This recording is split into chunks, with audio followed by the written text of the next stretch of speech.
My story is not very complicated.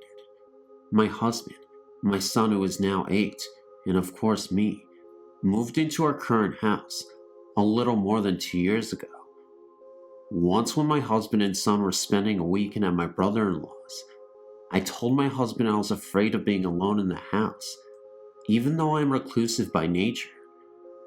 He said to ask my guardian spirits for help. So, not really expecting anything, I said aloud before I went to bed that I would appreciate my guardian spirits for a sign they were present. Later that night, I was awakened by the sound of the doorknob on the bedroom door being turned. I looked over and actually saw it turning. I was terrified. Nothing came in, and there was no way I was going looking for the doorknob turner. At best, it was an intruder. When my husband came home, I told him all about it, and he told me that I asked for a sign, after all. About a year after we moved in, our then 2-year-old nephew came to live with us. He was very delayed and could only speak at about a 1-year-old level. We made a playroom for the kids in the basement. Josh, our nephew, refused to play down there alone. I didn't blame him. We had to totally run out of clean clothes before I'd go down there to do laundry. It was creepy, not dark at all, but there was always a feeling of being watched or someone standing close behind you. We also heard footsteps down there and water being turned on.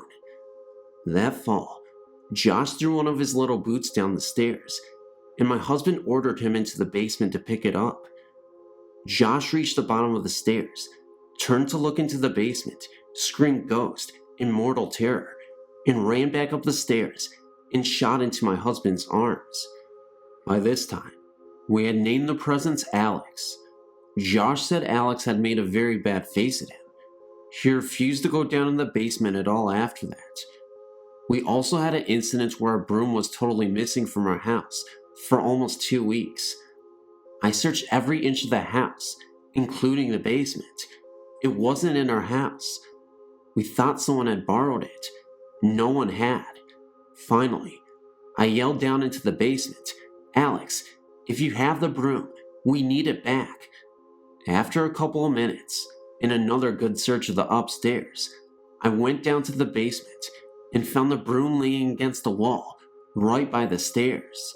I thought I was doing pretty well with the whole having a ghost experience. Sure, I was secretly scared to death, but I kept reminding myself that there are spirits all around us, and Alex seemed to be rather mild and harmless. He even listened to my husband when Mike ordered him to stop scaring the kids, and later to stop coming upstairs. And surely, Alex had as much right to be there as I have. However, I changed my mind after taking a nap in the extra room downstairs. I was awakened with a jolt by the distinct feeling of a hand slapping me in the face. That was it for me. While we were in the car, away from the house, I told my husband Alex had to go, and since he seemed to have some authority, he had to tell Alex to leave. Mike said he'd probably have to talk to a medicine man. Luckily, however, perhaps after overhearing a similar conversation at the house, Alex left on his own. No more noises from the basement, missing household objects, or eerie feelings. In fact, after a while, my husband and I even moved our bedroom downstairs, and we never had a weird experience down there. Josh was more than willing to come downstairs, although he still does talk about Alex occasionally. We did have to move back upstairs, but that only involved a mundane little mouse running around down there.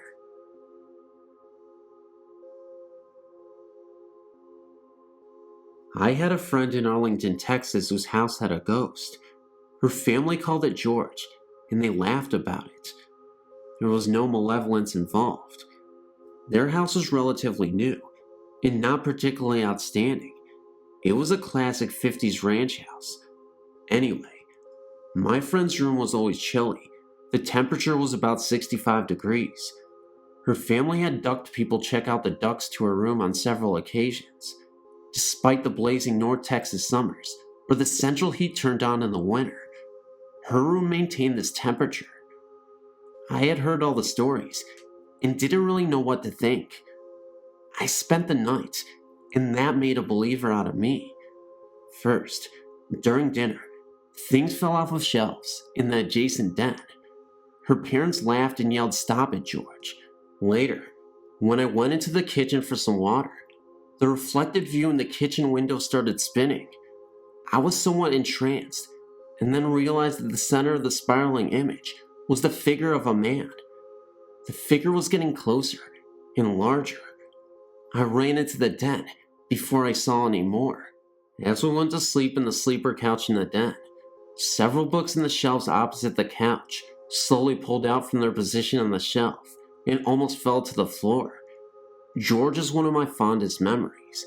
My friend and I had other strange encounters after that, including many that didn't involve George. I think that some people are more receptive to energies and have more of these events than other people.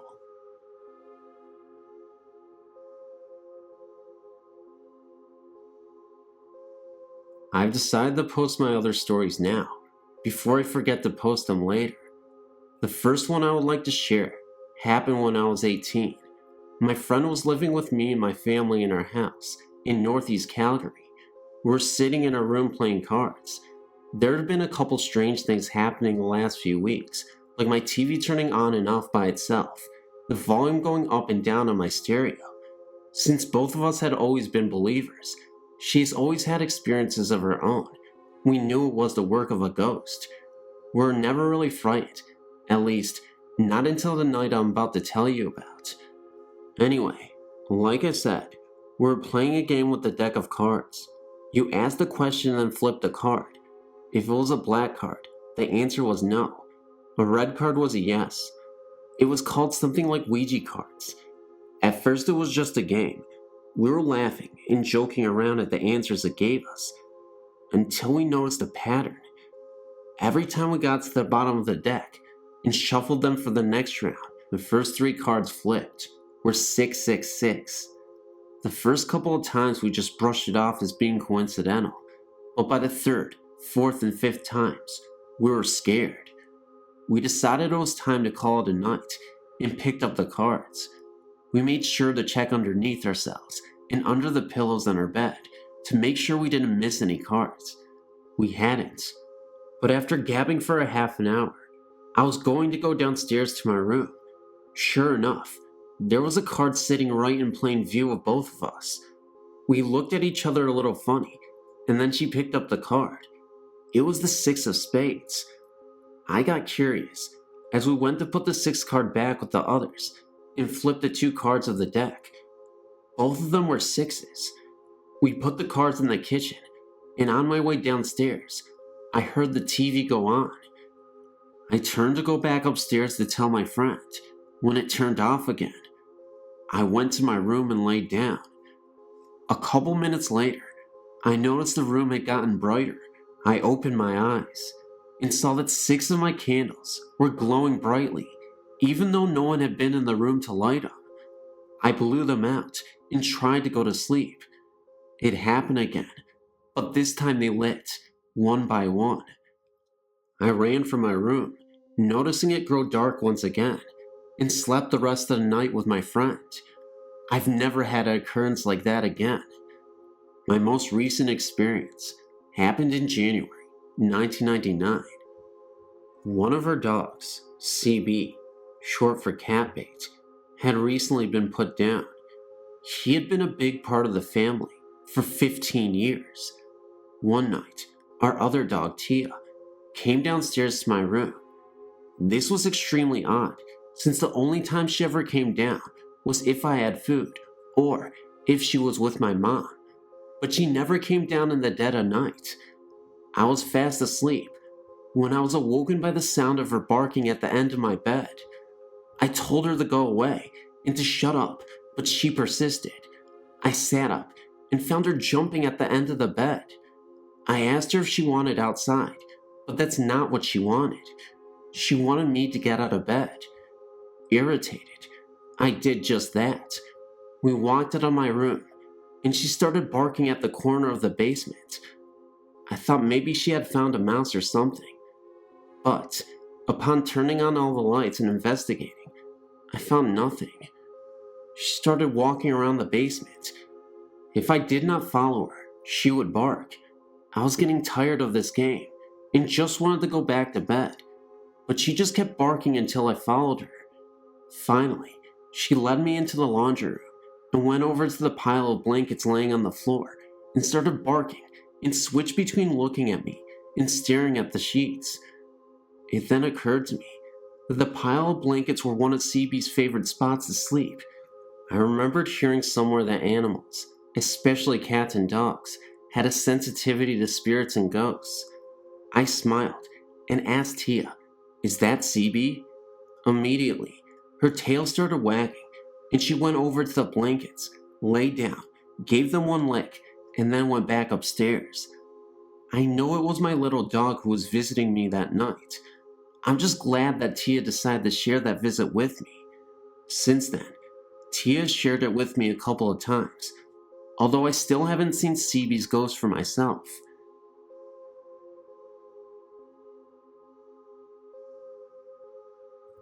This story has several parts. It has taken me months to put this together in a way that makes sense and takes all the known facts into account. I awakened suddenly from deep dreaming sleep one night, in December or January, with the terror that someone was in my room. I've heard that in most people, there is a reflex that literally prevents them from moving when they are in a deep state of sleep, and the frozen, unable to move state, described by many upon first being awakened, is simply that reflex still working, not fully in sync with sudden consciousness. I'm in a different category.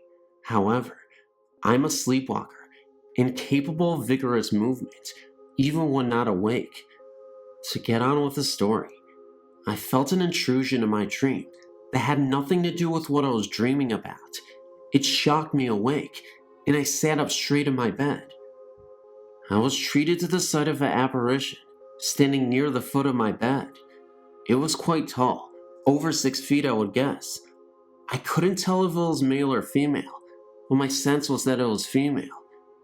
It had short dark hair, parted in the middle and brushed back on either side, and wore flowing white garments. It emitted no light. What I could see of it was illuminated by the yard's light, shining in the bedroom window.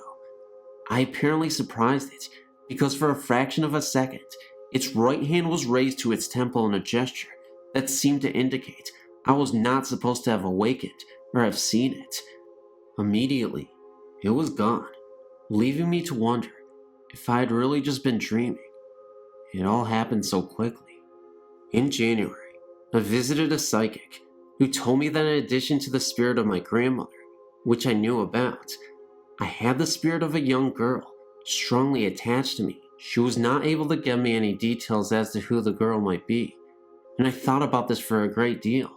For months I pondered whom this might be, and got no enlightenment. Finally one day, the face of a child I used to babysit for many years ago sort of popped into my head, and I knew who my little girl attachment was. She was a tragic little figure, who was a foster child in a home that cared for her, but most certainly did not love her. Even as a teenager, my heart ached for that child, and I told my mother that once the lifeline on her left palm was extremely short. I always felt she would die young. I really didn't know any facts about her, since I lost touch with her foster family after I went to college, but I had no doubt that she was my attachment. A few days after this, I went to another psychic, who told me that the girl had not been ready to die when it happened. It had surprised her. For that reason, she was unable to find the lights that souls are supposed to go to when they pass. He told me that I was the only light she could find, and therefore she had attached to me. But that wasn't a good thing. She meant me no harm, but she was draining me some of my energy, and she needed to move on for her own sake as well. He spoke with her briefly, and told me she was 17, and that her stepfather had caused her death, or at least a great deal of pain while she was alive, which he does correlate with what I knew of the man. Remember, she was in foster care, not living with her mother and stepfather when I knew her, but the man was a convicted child molester. The psychic told me he would go help her to the light, and I presume he was successful. Tonight I was reading some of the articles on the site about why spirits tend to manifest at night, to get a glimpse of someone they loved, perhaps, or to try to communicate, and what the best reaction to an apparition is. And I realized that 1. Probably my apparition was my young friend, who I wouldn't have recognized because I hadn't seen her for about 7 years before she passed, and 2. Sitting straight up in bed was a good way to scare it off, because it disappeared in the blink of an eye. If I had realized who it was, I would have tried to make things easier for her, but for both of our sakes, I hope there is no next time.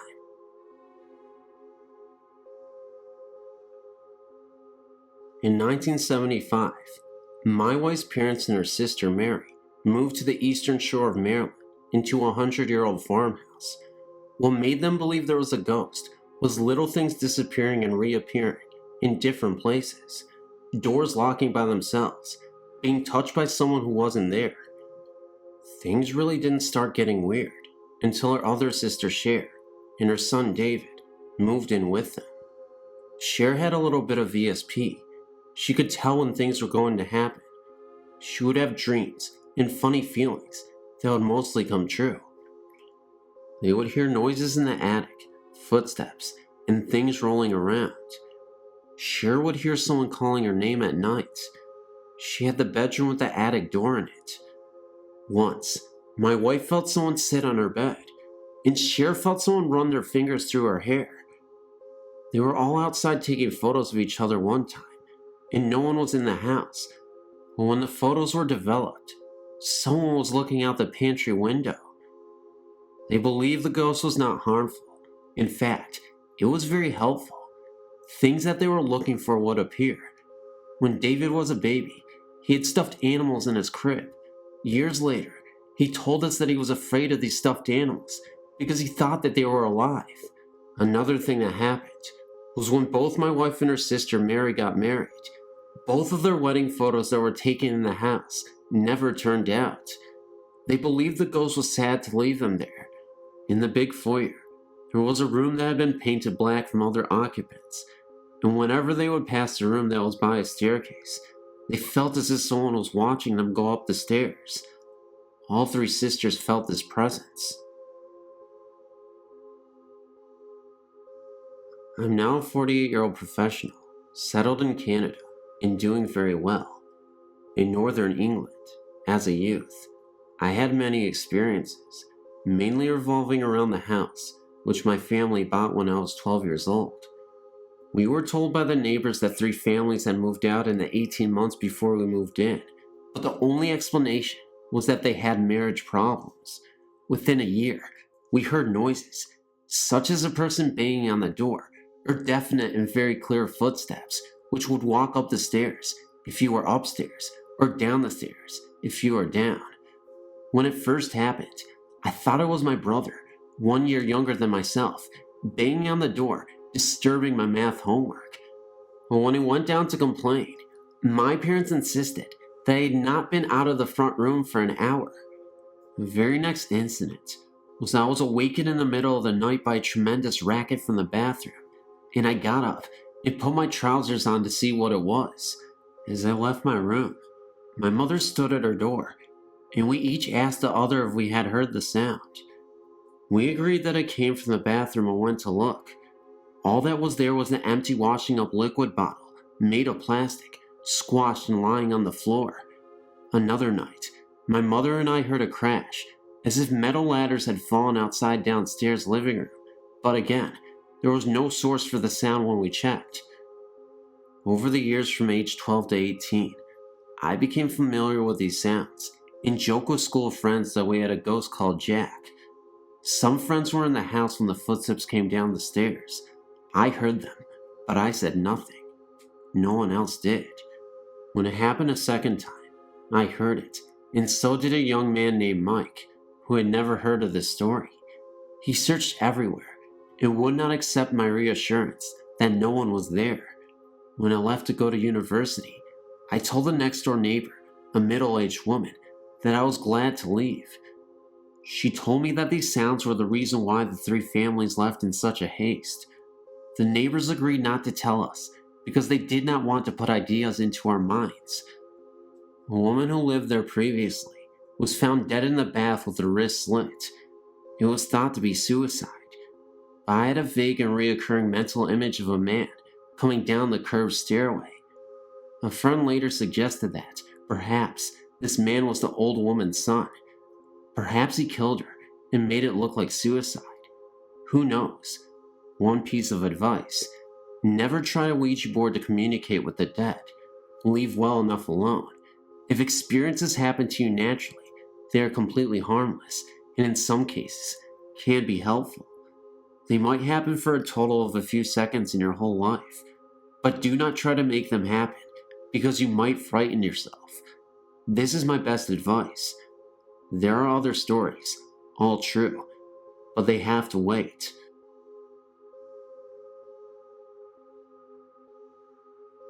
Hey everybody, this is the doozy video that you've been waiting for, so give that doozy a like, a comment, and write comment in the comment section below. I meant doozy. Write doozy in the comment section below. Actually, don't listen to me, because what I'm saying is terrible advice. Do what you want. Like, comment, share, and subscribe. Do whatever you want, though. But seriously, guys, I tell you, these stories were pretty amazing. The last story in particular I thought was the most scariest and probably the creepiest in my opinion. But I don't want to influence your opinion. Let me know in the comment section below what story you appreciated or something. I'm very exhausted, guys. I'm not going to lie. So I'm going to cut this out. See you soon. Hopefully this video gets uploaded as soon as possible because my processing, my internet is crap. But we'll see, guys. So good night, good morning. I love you guys, and I'll see you in the next video. Ciao!